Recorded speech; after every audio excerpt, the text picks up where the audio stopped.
São Paulo, bairro dos Jardins. 22h30, 22:30 AS.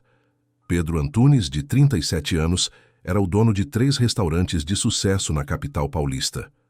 O Sabor de Ouro, nos Jardins, era seu primeiro e mais prestigiado local. Naquela noite, Pedro havia voltado ao seu restaurante de forma anônima por um motivo desagradável. Nos últimos 2 meses, havia denúncias de furtos, garrafas de vinho sumindo, comida faltando no inventário e pequenas quantias que não batiam no caixa. O gerente, Miguel, suspeitava de alguém da equipe.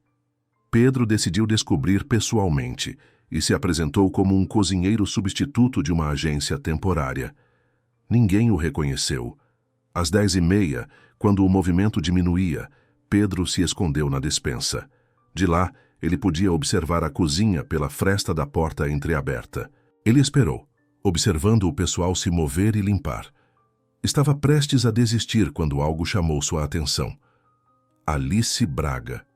Ele a conhecia de vista. Contratada há 3 meses, 24 anos. Pequena, magra, cabelo castanho preso e olhos que pareciam sempre cansados. Era educada e eficiente, mas trabalhava com uma intensidade quase desesperada. Naquela noite, Alice esperou que todos saíssem da cozinha. Olhou em volta nervosamente e foi para a parte de trás, perto das lixeiras e da pia industrial. Pedro se moveu para ver melhor. O que ele viu o paralisou. Alice se agachou atrás dos latões de lixo. Com as mãos trêmulas, pegou um prato que alguém havia deixado perto da pia. Havia restos, um pedaço de frango, batatas frias, pão. Sem hesitar, ela começou a comer. Mas não era simplesmente comer, era fome. Fome real, profunda. Alice comia rapidamente, devorando pedaços grandes e mal mastigando. As lágrimas escorriam pelo rosto, mas ela não parava. Ela raspou o prato, comendo tudo, até migalhas de pão e rodelas de limão que seriam descartadas. Pedro ficou imóvel. Ele via os ombros magros dela tremerem enquanto ela chorava em silêncio. Via a urgência em cada movimento. Quanto tempo fazia que ela não comia direito? Quantas noites ela esperou para se alimentar dos restos que iriam para o lixo, deixados por clientes ricos que nem pensavam no desperdício? Depois de uns 10 minutos, Alice parou. Limpou a boca rapidamente e secou as lágrimas. Com movimentos mecânicos, começou a lavar os pratos que usou, apagando qualquer vestígio. Quando saiu da cozinha, seu rosto estava de novo sereno. Pedro esperou ela sair. A ladra que ele procurava não era uma ladra. Era uma moça morrendo de fome, comendo sobras atrás do lixo. Sentiu a vergonha queimá-lo. Vergonha por ter procurado um criminoso quando havia encontrado algo muito pior. A pobreza escondida sob o seu teto. Ele pagava a Alice um salário que provavelmente não era suficiente para sobreviver em uma cidade cara como São Paulo. Ele saiu da despensa, tirou o avental de cozinheiro e subiu para o seu escritório. Procurou a ficha de Alice Braga. Endereço: Cidade Tiradentes, Zona Leste. Contrato: meio período, 25 horas semanais. Salário: mínimo. Meio período, salário mínimo. Pedro fez os cálculos. Depois de aluguel, transporte e contas, sobrava pouquíssimo para a comida, ou talvez nada. E ela não havia roubado nada, apenas comido o que iria para o lixo. Pedro ficou sentado no escuro de seu escritório por 1 hora. Ele sabia o que precisava fazer. Amanhã, as coisas iriam mudar. Com certeza. Vamos dar sequência à história com a dramática confissão de Alice. Aqui está o capítulo 2. Dignidade e fome em português brasileiro, com a tensão da descoberta. Capítulo 2. Dignidade e fome. No dia seguinte, Pedro Antunes permaneceu em O Sabor de Ouro, nos Jardins, observando, mas agora com novos olhos. Ele não procurava problemas, procurava entender. Alice Braga chegou às 17 horas, 5 da tarde, para o turno da noite. Pedro notou detalhes que nunca havia reparado. Suas roupas, embora limpas, eram velhas e remendadas. Os sapatos, gastos. Ela estava magra, muito além do normal. Seus olhos tinham olheiras fundas. O mais doloroso era como ela interagia com a comida. Quando os clientes pediam, ela olhava os pratos com uma intensidade particular. Quando alguém deixava muita comida, Pedro via uma sombra de fome e desejo cruzar seu rosto. Às 19h, 19h, durante o intervalo, Pedro viu os outros garçons comerem lanches e saladas na mesa do pessoal, usando o desconto. Alice sentou-se com eles, mas em sua frente havia apenas um copo d'água. Um colega, Luiz, ofereceu-lhe metade do seu sanduíche. Alice recusou, sorrindo. Obrigada, Luiz, mas já comi antes de vir. Pedro sentiu o coração apertar. Era uma mentira dolorosa. Ela tinha orgulho. Preferia esperar até o final do turno para comer os restos sozinha a aceitar caridade dos colegas. Após o turno, Pedro esperou. Sabia o que aconteceria. Às 22h45, 22h45, ele se escondeu novamente e a viu. O mesmo ritual. Esperar todos saírem, ir para os fundos, comer apressadamente os restos, chorando em silêncio. Desta vez, Pedro não conseguiu ficar escondido. Algo dentro dele se quebrou. Ele saiu da despensa e disse seu nome. Alice. Alice congelou na hora. Um pedaço de pão na mão, o terror puro em seus olhos. Levantou-se tão rápido que quase caiu, o rosto vermelho de vergonha. Começou a se desculpar freneticamente. Eu não estava roubando, seu Pedro, eram só sobras. Eu ia jogar os pratos fora. Eu preciso desse emprego, por favor, não me demita. As palavras saíam rápidas, desesperadas. Pedro levantou a mão para pará-la. Disse com a voz gentil que não a demitiria, que não tinha problemas, que só queria entender. Alice, perguntou ele suavemente, quando foi a última vez que você fez uma refeição de verdade? Ela abaixou a cabeça. As lágrimas recomeçaram a cair. Ela sussurrou que não se lembrava. Talvez há 3 dias, talvez 4. Pedro sentiu a raiva crescer, não contra ela, mas contra si mesmo, e contra um sistema que permitia que uma jovem trabalhadora passasse fome enquanto ele era milionário. Ele pediu para ela se sentar. E lentamente, com a voz embargada pela emoção e pela vergonha, Alice contou sua história. Ela era do interior de Minas Gerais. Veio para São Paulo com o sonho de fazer faculdade. A família era pobre. Seu pai havia morrido cedo. Há 2 anos minha mãe adoeceu, relatou Alice. Tratamentos caros, remédios. Eu enviava para casa cada real que conseguia juntar. Eu vivia com o mínimo, pulava refeições, andava a pé em vez de pegar ônibus. Há 6 meses, sua mãe faleceu. Alice ficou com as dívidas dos tratamentos. O aluguel do seu quarto em Cidade Tiradentes aumentou. O trabalho de meio período no restaurante não era suficiente. Ela procurou um segundo emprego, mas os horários não batiam. E então comecei a comer cada vez menos, concluiu Alice. Até que vi quanta comida era desperdiçada aqui. E comecei a pegar. Eu não roubei do estoque, seu Pedro. Só os restos, o que ia para o lixo. Quando terminou, ela estava em prantos. Pediu desculpas de novo, dizendo que era patética. Pedro permaneceu em silêncio por um longo momento. Então, fez algo que a surpreendeu. Ele tirou o avental de cozinheiro, revelando o terno elegante que usava por baixo. Ele lhe disse quem realmente era, o dono de O Sabor de Ouro. Eu vim procurar um ladrão, Alice, disse Pedro, e encontrei algo que me envergonha mais do que qualquer roubo. Alice o olhou em choque. O dono sabia de tudo. Ela começou a pegar sua bolsa, certa de que seria demitida. Mas Pedro a deteve. Ele disse que ela não iria a lugar nenhum e que amanhã as coisas mudariam para ela e para todos os outros que talvez estivessem sofrendo em silêncio. Com certeza, vamos dar vida à transformação. Aqui está o capítulo 3, a transformação da empresa e a mentoria, onde a justiça e o potencial de Alice se manifestam. O texto está em português brasileiro.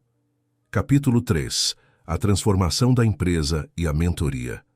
No dia seguinte, Pedro Antunes não perdeu tempo. Convocou uma reunião urgente com todo o pessoal de O Sabor de Ouro. Garçons, cozinheiros, pessoal da Copa, todos estavam confusos. Reuniões improvisadas com o dono costumavam significar problemas. Pedro começou a falar sem rodeios. Disse que havia descoberto algo inaceitável, que alguém da equipe estava literalmente morrendo de fome. E a culpa é minha, declarou Pedro, com a voz firme. É culpa de um sistema que paga o mínimo e espera que as pessoas sobrevivam em uma cidade como São Paulo. Alice estava sentada no fundo, com o rosto em chamas de vergonha, sabendo que toda a reviravolta era por causa dela. Os anúncios de Pedro naquele dia mudaram a vida de todos no restaurante. Contratos de período integral. Todos os contratos de meio período seriam convertidos para período integral para quem desejasse. Aumento salarial. Um aumento de 30% no salário base para todos os funcionários. Refeições gratuitas. Refeições completas e gratuitas para todos durante o turno, sem exceções ou descontos. Apoio financeiro. Se alguém estivesse com dificuldades, deveria procurá-lo. Sem julgamentos, apenas ajuda. A sala explodiu em aplausos e lágrimas. Alice sentiu-se culpada, mas também inundada por uma esperança coletiva. Após a reunião, enquanto os outros celebravam, Pedro chamou Alice ao seu escritório. Ele lhe disse que queria fazer mais por ela, especificamente. Alice, seu contrato muda hoje para integral, mas seu aumento não será de 30%, será de 50%. Alice começou a protestar, dizendo que era demais, que não merecia. Pedro foi irredutível. Você merece isso e muito mais. Trabalhou duro e manteve sua dignidade em circunstâncias impossíveis. Eu me envergonho de não ter visto sua situação antes. Havia mais. Pedro informou que liquidaria as dívidas médicas da mãe dela, não como caridade, mas como um empréstimo sem juros que ela poderia pagar com o tempo, sem pressa. Alice o olhou em silêncio, as lágrimas caindo livremente agora. Ninguém jamais havia lhe oferecido tamanha ajuda. Ela aceitou tudo e, pela primeira vez em anos, sentiu uma paz profunda. Os meses seguintes trouxeram uma transformação em todo o restaurante. O ambiente ficou leve, a produtividade aumentou, as avaliações dos clientes melhoraram. Alice, em particular, estava irreconhecível. Com alimentação adequada e um salário justo, ela recuperou o peso. As olheiras sumiram, ela comprou roupas novas e havia uma luz nova em seus olhos. Pedro a observava. Ele começou a enxergá-la não apenas como funcionária, mas como pessoa. E o que via o fascinava. Alice era inteligente, com uma mente afiada para a organização e resolução de problemas. Um dia, Pedro fez uma proposta. Alice, notei seu talento. Quero pagar um curso de gestão de restaurantes para você. Se quiser, após o curso, você será a subgerente. Alice o olhou incrédula. De garçonete que comia sobras a gerente em poucos meses, ela aceitou. Nos meses seguintes, trabalhou incansavelmente. Assistia ao curso durante o dia e trabalhava à noite. Pedro tornou-se seu mentor, ensinando-lhe tudo sobre gestão e liderança. Eles passavam cada vez mais tempo juntos. Reuniões se transformavam em conversas, e conversas se transformavam em confidências. Pedro contava sobre sua própria origem humilde, e Alice via nele não apenas um chefe, mas alguém que a entendia de verdade. Lentamente algo cresceu entre eles, algo que nenhum queria nomear, mas que era inegável: a tensão romântica. Os colegas notavam a forma como Pedro procurava desculpas para estar perto dela, e como Alice sorria de maneira diferente quando ele entrava na sala. 10 meses depois daquela noite atrás do lixo, Alice era a subgerente, competente e forte. Mas o medo impedia que eles admitissem os sentimentos. Uma noite, trabalhando tarde no inventário, Alice finalmente criou coragem para perguntar: por que ele a havia ajudado tanto? Por que ela era especial? Pedro permaneceu em silêncio, olhando as luzes de São Paulo pela janela. Então ele se virou e disse a verdade. Porque naquela noite, quando vi você comendo os restos, chorando, algo em mim se quebrou. Você tinha todas as razões para desistir, mas manteve sua dignidade. E isso me envergonhou. Me envergonhou por ter esquecido de onde eu vim. Mas há mais, confessou. Nesses meses eu a conheci e me apaixonei pela sua força, pela sua inteligência, pelo seu coração bondoso. Eu estava com medo de dizer, com medo de que você pensasse que era por pena. Alice, em lágrimas, disse que sentia o mesmo, mas tinha medo de que ele só sentisse pena. de que a relação entre eles pudesse complicar tudo. Pedro se aproximou, segurou suas mãos. Não é pena, Alice. É amor de verdade. O amor que se constrói conhecendo a alma de alguém. E se você sente o mesmo, quero tentar. Não como chefe e funcionária, mas como iguais. Alice olhou nos olhos do homem que a havia salvado da fome e do desespero. E disse que sim. Sim, ela o amava. Sim, eles mereciam ser felizes. Eles se beijaram pela primeira vez naquele escritório, com as luzes de São Paulo testemunhando o novo começo. Com certeza, chegamos ao emocionante desfecho desta linda história. Aqui está o capítulo 4. A mesa da esperança e o pedido de casamento, selando o amor e o legado de Pedro e Alice no contexto brasileiro. Capítulo 4. A mesa da esperança e o pedido de casamento. 2 anos se passaram desde aquela noite atrás das lixeiras. O Sabor de Ouro era mais do que um restaurante, era um modelo de justiça social. Pedro Antunes havia implementado suas novas políticas, salários justos e refeições gratuitas, em todos os seus 3 locais. Outros empresários do setor começaram a seguir seu exemplo, transformando o mercado de trabalho em São Paulo. O maior impacto, no entanto, era pessoal. Pedro e Alice não escondiam mais o relacionamento. Alice se tornou cogerente, administrando as operações com uma competência que rivalizava a dele, conquistando o respeito de todos. Numa quinta-feira à noite, Pedro fechou o Sabor de Ouro mais cedo. Convocou o pessoal para uma celebração especial. Quando todos chegaram, viram o restaurante transformado. Luzes suaves, mesas postas para um jantar elegante. Pedro se levantou e explicou que queria celebrar algo importante. Há 2 anos, neste restaurante, eu descobri que o sucesso sem humanidade é vazio. Que ter 3 restaurantes não significa nada se as pessoas que os fazem funcionar sofrem. Em seguida, olhou para Alice, que estava ao lado dele. Na frente de toda a equipe, que havia se tornado uma verdadeira família, Pedro se ajoelhou, tirou uma caixa de veludo e a abriu. Alice, disse ele, a voz emocionada. Há 2 anos eu a vi no seu ponto mais vulnerável, e você me transformou. Você me ensinou o que realmente significa ter sucesso. Eu te amo mais do que posso dizer. Você aceita se casar comigo? Alice chorava abertamente, cobrindo o rosto com as mãos. Ela disse que sim, 1000 vezes sim. Pedro colocou o anel no dedo dela, e o restaurante explodiu em aplausos e lágrimas de alegria. Era mais do que um noivado. Era um símbolo de transformação, de como a bondade havia curado 2 vidas. Após a celebração, enquanto a equipe se despedia, Alice e Pedro ficaram sozinhos. Foram para os fundos da cozinha, onde ficavam as lixeiras, o local onde tudo havia começado. Alice olhou para aquele lugar com emoções mistas, lembranças de desespero e fome, mas também o ponto de virada de sua vida. Pedro pegou sua mão.